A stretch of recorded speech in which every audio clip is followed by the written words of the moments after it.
magazine Au-delà de l'actualité. Nous parlons ce soir de la cérémonie de prestation de serment de 3 juges constitutionnels devant le chef de l'État, Félix-Antoine Tshisekedi. La cérémonie a eu lieu ce mercredi 21 octobre 2020 au Palais du Peuple. Quelle lecture faire de cette cérémonie? Nous recevons ce soir Maître Cédric Kabea Mukuna. C'est avec lui que nous allons analyser cette cérémonie de prestation de serment de 3 juges constitutionnels devant le chef de l'État. Bonsoir Maître Cédric. Bonsoir Madame Gisèle.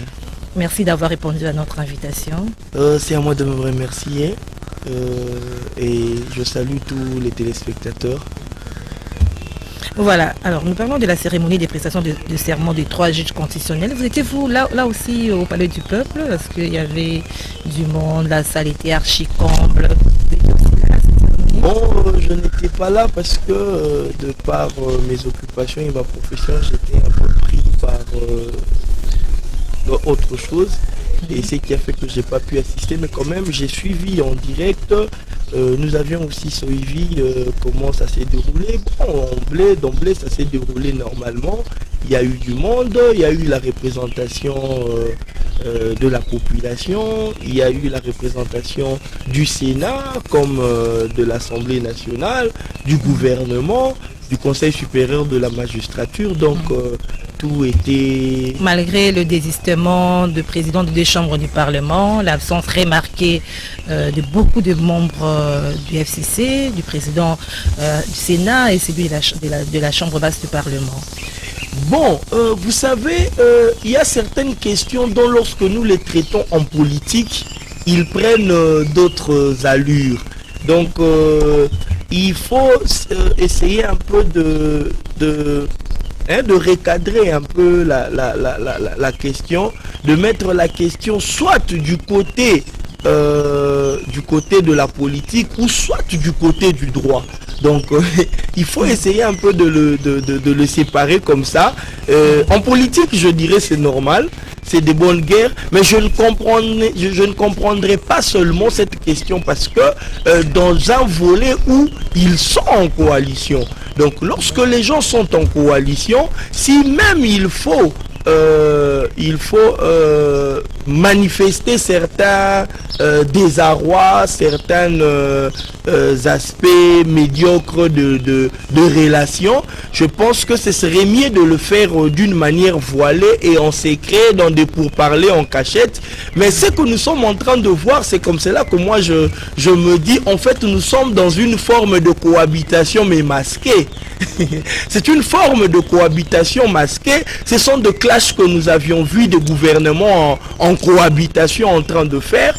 Mais malheureusement ici, ce sont des gens qui sont en coalition, mais qui se font de clash, qui se font de bourdes aux yeux et au su de tout le monde. Bon, ils se disputent en public. Ils se disputent en public. Chose de dire que prenez le courage de dire que nous ne sommes plus là. Moi personnellement, c'est ce que j'attends. De dire que arrêtons de faire le semblant. Vous attendez les divorces de cette coalition FCC? Non, en fait, moi je veux, sincèrement parlant, c'est en fait le souhait de bon nombre de Congolais. Parce que quand vous regardez ces 2 ans, que nous sommes en train de tendre dans 3 mois, en fait depuis les élections, ce serait dans un bilan de 2 ans de chaos.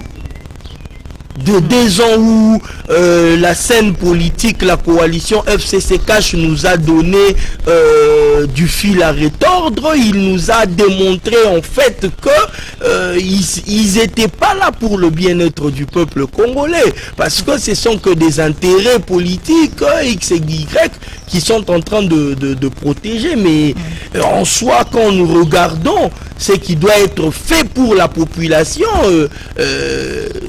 ça laisse à désirer. Parce que je veux vous donner un exemple. Regardez aujourd'hui, lorsque on dit que non, le FCC-Cash est en train de se réunir en Mbuela Lodge, ils sont en train de se réunir à X ou Y endroit, à Chobès, et tout.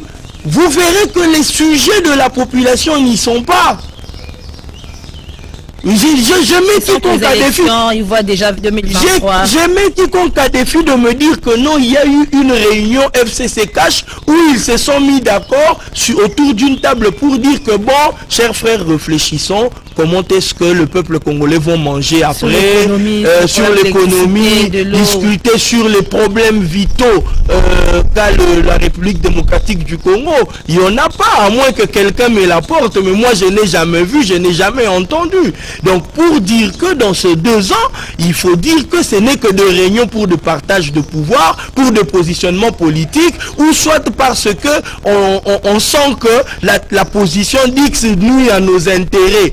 Et des fois des intérêts égoïstes. C'est ce qui s'est passé avec ces 3 juges, hein. C'est cette problématique de la Cour constitutionnelle et chacun voit ses intérêts. C'est ça même le nœud du problème. Oui, en fait, c'est ça un peu ce qui laisse à désirer.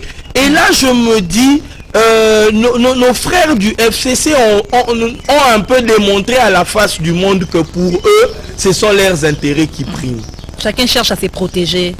Non. Avec ses juges. Non, laissons d'abord la question de chacun cherche à se protéger. Moi, je veux d'abord parler à nos frères du FCC. Parce que lorsque vous analysez froidement, vous trouvez que le fondement, la base de leurs revendications sur la question de juge est ailleurs. C'est-à-dire? Et ailleurs, pour preuve, madame, nous avions appris, nous avions entendu, nous avions reçu, nous tous, les audios d'un haut responsable du FCC qui parlait sur la question de juge. Madame, je vous dis, ça laisse à désirer. C'est parce que les ridicules ne tuent pas au Congo. Comme on a toujours dit, les ridicules ne tuent pas. Mais normalement, responsable, on ne devrait même pas assister à ces convois. Parce que l'un de vous a déjà déballé à la face du monde ce qu'étaient vos intérêts. Arrêtez de vous cacher derrière la Constitution. Le haut responsable du FCC, dont nous avions tous eu les audios, a démontré à la face du monde que vous aviez des intérêts à vous protéger pour les élections du 23. De 2023, c'est même pour les caches. Les juges nommés se sentent rédevables à la personne qui les a nommés. Mais madame, la Constitution est claire. Ces juges-là ont toujours été nommés. Cette question-là à la Cour constitutionnelle, oui. Madame, regardez la loi, les lois de la RDC, ainsi que la Constitution de la RDC en ce qui concerne la question de la Cour constitutionnelle. La Cour constitutionnelle est une haute cour politique. Elle n'est pas totalement juridique. Parce que regardez sa composition. Elle est une cour de mélange de 3 composantes. Cela veut dire quoi? Cela veut dire que le président de la République, de son côté, il nomme les personnes à lui. 3 personnes. 3 personnes à lui. Il n'y a pas d'exigence que cette personne-là doit être... Non, non. Ce sont des personnes que lui choisit. Il dit, je t'envoie là-bas. Le Conseil supérieur pour moi. Madame, la Constitution dit que le président de la République nomme 3 juges qui viennent de lui. Parce qu'il est une institution. L'institution Parlement prend aussi 3 juges, envoie. Le Conseil supérieur de la magistrature aussi prend 3 juges, il envoie. Madame, vous allez me parler qu'il n'y aura pas de redevabilité? Mais c'est la loi qui est à la base de tout ça. Donc cette question-là n'a pas sa raison vraiment d'être. Mais là où moi je dis que ça inquiète, c'est lorsque cet audio-là sort en donnant des détails même de la question des élections, l'espoir qu'on a sur X, Y. Madame, là, ça laisse à désirer. Alors, Maître Cédric Kabea, nous sommes en train de faire la lecture sur la cérémonie des prestations de serment qui a eu lieu ce mercredi. Nous allons d'abord du point de vue de la forme. Malgré les mots d'ordre du FCC, on a quand même vu certaines personnalités du FCC. On cite par exemple le gouverneur de la ville de Kinshasa, Jontini Ngobila, le ministre Pius Mwabilou. Quelle est votre lecture par rapport à leur présence? Merci beaucoup, madame. J'aimerais un peu préciser un peu une chose, et que je suis ici comme analyste politique, Oui. pour donner mes opinions politiques en dehors de ma profession d'avocat. Donc je ne suis pas ici en qualité d'avocat. Je suis ici comme analyste politique. C'est comme ça que je suis en train d'opiner. Et c'est comme ça que je dis ceci sur la question de la prestation de serment. D'abord, il faut relever que l'ordonnance du chef de l'État existe. Et jusque-là, il n'a jamais été attaqué. Encore moins au Conseil d'État, il n'a jamais été annulé. Donc, il continue à produire ses effets. Et il est exécutoire. Et il doit produire ses effets. Alors nous sommes à la forme, la présence, maintenant, le mot d'ordre, oui. L'autre aspect, c'est lorsque nous voyons de l'autre côté du camp FCC Cash revendiquer un certain nombre de choses. Écoutez,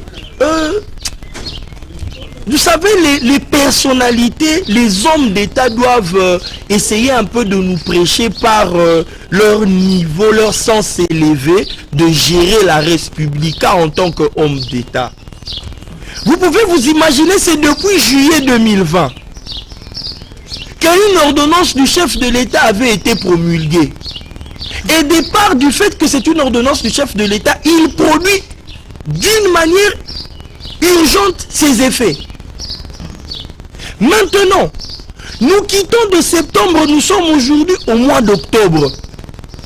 On nous révèle l'inconstitutionnalité des ordonnances. Donc la revendication selon vous n'est pas nous fondée. savons que l'inconstitutionnalité, ce n'est pas des institutions qui doivent juger de l'inconstitutionnalité, entre autres l'institution Parlement ou gouvernement. C'est la Cour constitutionnelle. Et je veux relever un fait. Lorsqu'on nous parle de l'inconstitutionnalité, mais l'ordonnance du chef de l'État ne peut pas faire l'objet. On ne peut pas l'attaquer à la Cour constitutionnelle. Malgré tout, le juge de l'ordre oui, qui peut analyser l'acte du chef de l'État, l'ordonnance du chef de l'État, c'est le juge administratif, c'est le Conseil d'État. Mais pendant tout ce temps, ils n'y sont pas allés. Ils ont laissé tomber. Et même maintenant, là, il y a déjà conclusion sur la prescription. Voilà la raison pour laquelle les autres membres étaient présents à la cérémonie. C'est ça. Maintenant, alors, nous sommes le toujours à deuxième la forme, aspect. mais... Oui, le deuxième aspect maintenant. Lorsque maintenant on nous dit, puisque par exemple notre raison, on ne nous a pas suivis, nous n'allons pas venir. Parce que c'est ça la forme. Et on se focalise sur la question de l'article 10 de la loi portant fonctionnement sur la Cour constitutionnelle. Mais, madame, l'article 10 est clair. L'article 10 stipule que les membres de la Cour constitutionnelle prêtent serment, sont présentés d'abord à la nation. Parce que c'est ça le plus grand symbole. Oui. Ils sont présentés à la nation.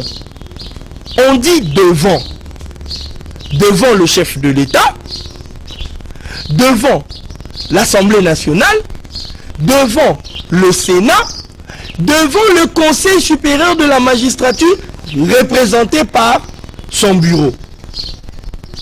Ils prêtent serment et il y a une personne qui prend acte de leur serment, c'est le chef de l'État. Comme ça s'est passé alors. Analysons maintenant froidement. Nous sommes encore à la forme. Oui. Alors, c'était d'abord la présence de quelques membres du FCC. Vous avez donné votre point de vue. Et on a encore, toujours par rapport à la forme, il y a l'hymne national de l'UDPS qui a été chanté au Parlement. Qu'est-ce que vous pensez de cela? Bon, j'ai suivi un peu la prestation, mais ces côtés-là, je n'avais pas suivi. C'est à peine que sur les réseaux sociaux. Si, ça a été chanté. J'ai vu cela. J'ai été indigné, je vous dis sincèrement, dans une prestation de serment, dans une cérémonie officielle, cela ne devait pas exister. Et je pense que ceux qui sont à côté du chef de l'État doivent aussi peut-être faire leur travail. Nous devrions essayer un peu d'arrêter d'être toujours ceux qui peuvent toujours dire oui. Parce que j'ai vu le geste du chef de l'État, il n'aurait pas dû faire ce geste-là. Cela veut dire après l'hymne national, soulever le doigt, le deux doigts de la victoire de l'UDPS et tout ça. C'est comme s'il acquiesçait cet hymne national-là. De l'UDPS. Dans une cérémonie officielle.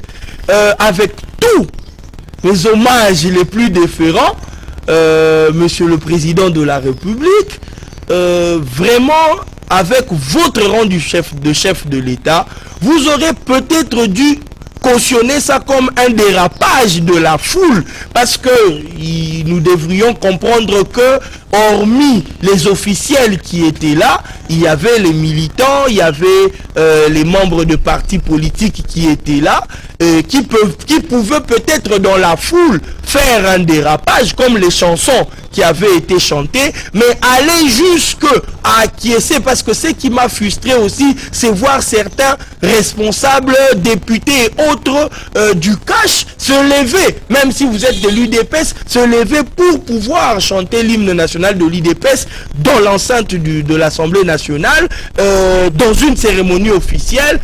Je pense que c'est une chose à ne plus répéter, parce que ça ne concorde pas à un état de droit réellement, et ce n'est pas déontologiquement, vraiment ça sonne très mal, et c'est comme si on était au temps du Impair, où dans des cérémonies officielles on chantait l'hymne national du Impair parti au État, et puis on chantait les maréchals Mobutu. Alors la cérémonie a eu lieu malgré les contestations.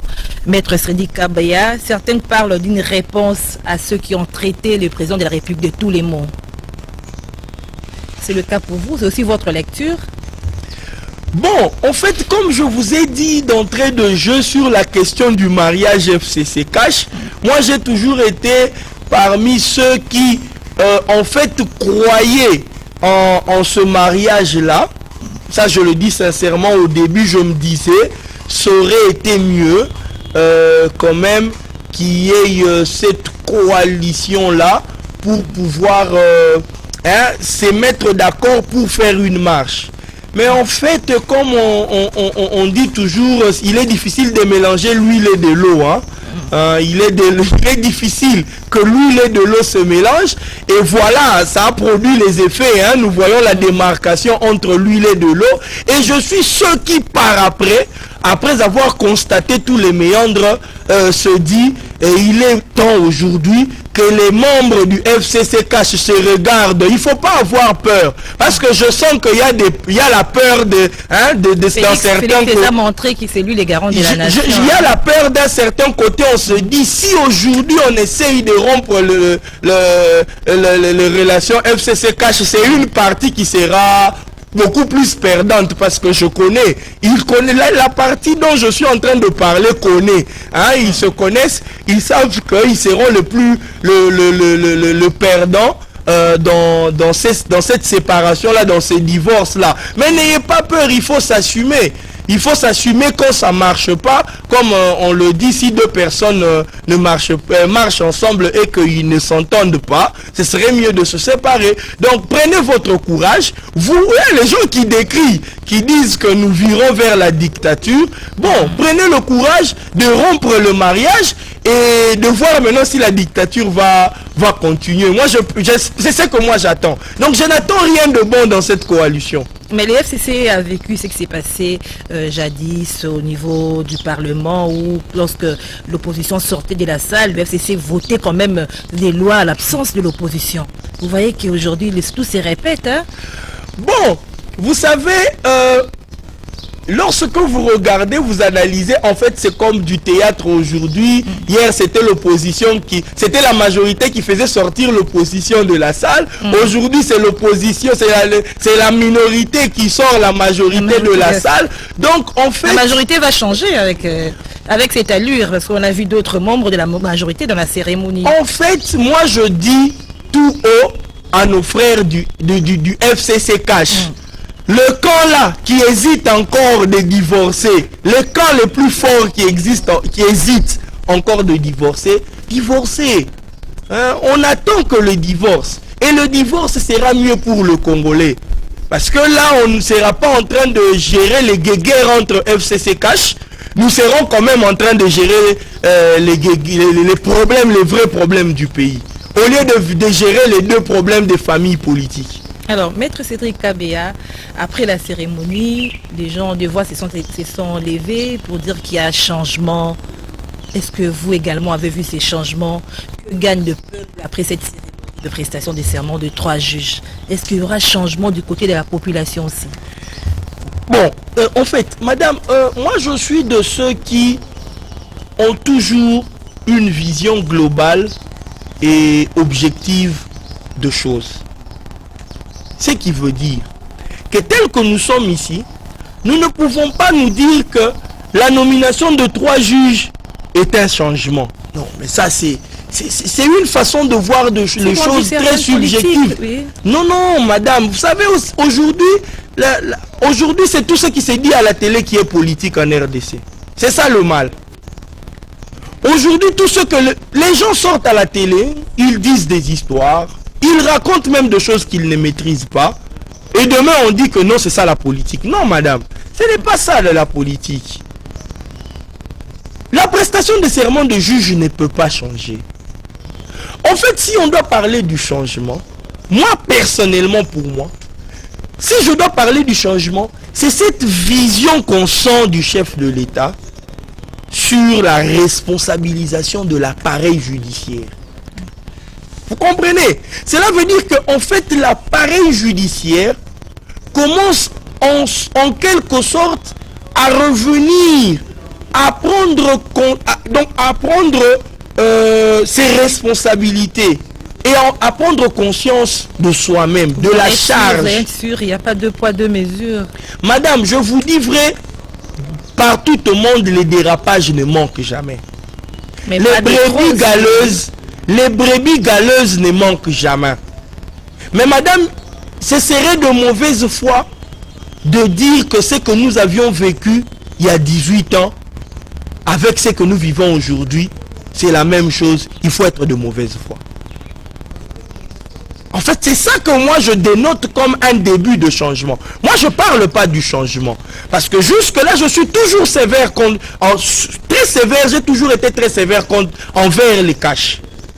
Parce que nous sommes encore dans un début de changement par rapport à la volonté, aux bonnes intentions que le chef de l'État est en train de nous démontrer. Comme par exemple ce qui se passe au Congo central, avec le gouverneur qui défie la Cour constitutionnelle. Et là aussi, vous parlez d'un changement. C'est là aussi vous dites que c'est passé qu'on a vécu il y a 18 ans. Madame, la question du Bas-Congo avec le gouverneur, moi j'ai toujours vu ça une question beaucoup plus politique.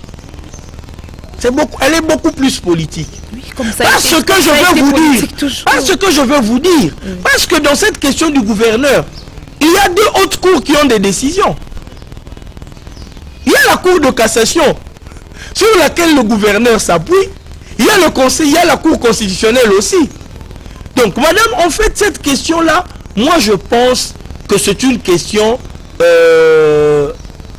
purement politique. Par exemple, comme vous avez vu le même Congo central avec la question du président de la chambre du président de l'Assemblée provinciale. Oui. Donc hier c'était le président de l'Assemblée provinciale, c'était même lui qui était allé à la Cour constitutionnelle. Aujourd'hui, cette même majorité là de la Cour constitutionnelle de l'Assemblée provinciale a basculé aujourd'hui, a déchu celui qui était le point fort pour déchoir le gouverneur. Donc madame, c'est une question, moi je pense, à gérer beaucoup plus politiquement.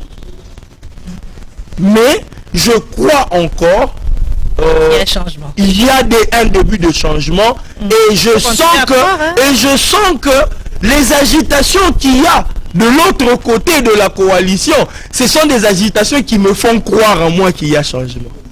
Est-ce que le président de la République n'a pas, à travers cette cérémonie, voulu faire plaisir à ceux qui les soutiennent au lieu d'être en pourparlers avec ses amis de la coalition? Non, madame, vous savez, le pire et le mal de notre pays, c'est de croire que à tout moment, nous devrions se mettre sur la table pour discuter sur toutes les questions. Non. Non, mais ils sont en coalition. Madame, il y a des questions qui touchent à la souveraineté et même au pouvoir souverain du chef de l'État.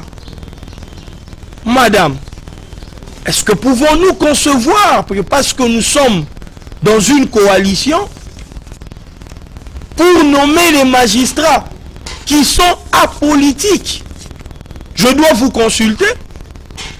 Cela veut dire que je dois dans l'appareil judiciaire mettre des gens qui sont de l'obédience de Madame Gisèle, qui sont de l'obédience de Monsieur X ou Y, parce que nous sommes en coalition? Non. La loi est claire. En ce qui concerne l'appareil judiciaire, le Conseil supérieur de la magistrature, indépendamment, présente de nom. Vous comprenez un peu? Donc, au-delà de tout, la politique intervient, mais nous ne devons pas mettre la politique au centre. Non. Au niveau de l'armée, nous devrions discuter. Madame, que nos frères arrêtent un peu de tout politiser. Ils étaient là hier, ils étaient en coalition avec d'autres partis politiques, ils avaient fait même la majorité présidentielle. Après, ils ont fait AMP, ils ont quitté MP pour AMP. Mais ils ne vont pas me dire que pour nommer les généraux, ils consultaient le feu Gizenga. Ça c'est... qu'on se le dise quand même. Ils ne consultaient pas le feu Gizenga. Encore moins à l'époque, ils ne consultaient pas Zanga Mobutu, qui a quitté le navire avant. Donc, madame, vous savez, il y a certaines choses, les poux qu'on cherche dans la tête de chauve. Moi, je dis, il y a une peur derrière ces mouvements. Vous savez, des fois, quand la population, la masse chante de choses, moi, des fois, je me dis, vous savez, dans la société même, vous savez, même un chèque peut te crier une situation sociale réelle. Et il t'enseigne. Hein. Vous savez, j'ai entendu ça dans la foulée. J'avais déjà entendu ça il y a longtemps, une chanson où on chante que on s'est précipité sur le Sénat, sur l'Assemblée nationale, sur le gouvernement, mais on a oublié la justice. C'est qui est important. Ah, vous comprenez maintenant? On a dit maintenant que la justice devienne indépendante, on commence à avoir peur de la justice. Et moi je me dis c'est vrai, parce que ceux qui ont peur de la justice ont de cadavres dans leur tiroir. Parce que je vous dis vrai, quelqu'un qui n'a pas peur de la justice ne peut pas s'acharner même si on changeait un magistrat. Voilà. Vous comprenez un peu? Donc moi je n'ai rien à craindre. On change le procureur général, j'ai peur. Pourquoi? Parce qu'on ne m'a pas consulté, je ne sais pas d'où vient ce procureur général là. C'est que j'ai des cadavres sous mon tiroir. Donc, c'est ça la peur. C'est ça la peur. Alors, nous sommes de la cérémonie, maître Cédric Kabea. Votre lecture sur la cérémonie de prestation des serments de 3 juges constitutionnels devant le chef de l'État ce mercredi 21 octobre 2020. Essayez un peu de verser les choses et que le CACH s'est retrouvé à la place du FCC et le FCC à la place du CACH. On aurait vu les Wewa, les combattants de la rue et marcher, brûler. Les FCC restés sereins pendant la cérémonie. Non, madame, là vous m'avez encore... c'est comme si vous m'aviez encore piqué quelque chose. J'ai lu des tweets, madame. Non, vous savez aujourd'hui... Non, j'ai lu des tweets. Madame, vous savez aujourd'hui, quand on dit aux gens de fois que vous aviez créé une majorité fictive, une majorité irréelle, qui n'a pas de base, Nous l'avons vu aujourd'hui, madame. Madame, je vous dis, le FCC qui nous a crié qu'ils ont la majorité, ils ont tweeté, ils ont même demandé à la population de se lever, de refuser la prestation de serment. Aujourd'hui, ça m'étonne que le FCC recourt à la communauté internationale. Je me suis dit, Lambert Mende n'est pas de la... Lambert Mende devrait déjà recadrer ses amis du FCC, leur dire que non, c'est l'ingérence. Mais aujourd'hui, il n'y a pas d'ingérence puisque on est dans une position de faiblesse. Donc, je vous dis, le FCC aujourd'hui nous a démontré qu'ils n'ont pas de base sur terrain, sur la population. Parce que si réellement, ils avaient une population qui allait recevoir leurs déshydratats ou leurs revendications, comme ils l'ont tweeté, comme ils l'ont dit dans le communiqué, ce ne serait pas seulement les membres du gouvernement ou les membres du FCC qui auraient boycotté. Ce serait la population qui allait boycotter cette investiture. Malheureusement, c'est le contraire. Et aujourd'hui, en fait, il a été démontré que la population de la République démocratique du Congo, en particulier celle de Kinshasa, est derrière le chef de l'État. Est-ce que c'est la population qui était à l'hémicycle ou ce sont les membres Non, parce qu'ils ont demandé à la population... S'il vous plaît, madame, ils ont demandé à la population... S'il vous plaît, madame, je parle du tweet que j'ai vu où on a demandé à la population de sortir et d'empêcher. Malheureusement, la population n'est pas sortie. Alors, nous sommes arrivés à la fin, maître Cédric Kabea. Alors, j'aimerais aussi avoir votre point de vue, puisque vous l'avez évoqué, les cadavres dans les tiroirs. Il y a la proposition ou le vœu du président de la Cour de cassation au sujet de la diminution des immunités. Votre lecture à demi-mot? À demi-mot, ma lecture, c'est que je suis totalement d'accord je suis totalement d'accord avec ces vœux-là qu'il émet, mais il faut que ces vœux-là soient un peu recadrés, soient un peu mieux orientés. Moi, je veux peut-être dire que cette histoire des immunités peut être peut-être... on peut peut-être enlever la question de la flagrance.